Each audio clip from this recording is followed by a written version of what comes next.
అమ్మా వస్తాయి అంతే ఉతుకు దాకా కూడా బాగోలేదు కదా రోతలనే ఏదైనా ఒక రోడ్ కాంపిటీషన్ ఎంత ట్రాఫిక్ ఉండదు. రోడ్ వేసారు నుంచి టెక్నిక్ నిలబడాలి. అవి ఆ రోడ్డు పోయింది. వాళ్ళకి పోలీసులకు డబ్బులు రావట్లేదని వాళ్ళు దాన్ని బ్లాక్ చేసి అంతా ఆపి డబ్బులు వసూలు చేస్తారు. అదే అదే అదే వాళ్ళు సైడ్ దాంట్లో ఎక్కేస్తా ఉంటారు రోడ్డు పడి ఆ సర్వీస్ రోడ్ పై చూసి ఎక్కేస్తున్నారు.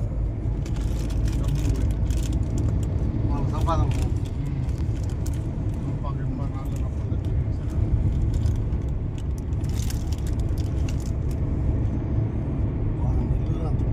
ఎక్కడ వస్తుంది అట్ట వస్తుంది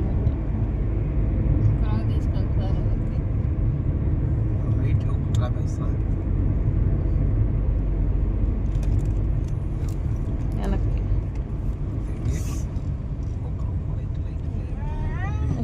గమ్మని పడుకో చూసుకోను గమ్మని పడుకోలేవా అది చూడు మా లైటింగ్ అది దగ్గర నుంచి చూడు అదే ఆరెంజ్ వైట్ అపార్ట్మెంట్ పనిచేస్తుంది.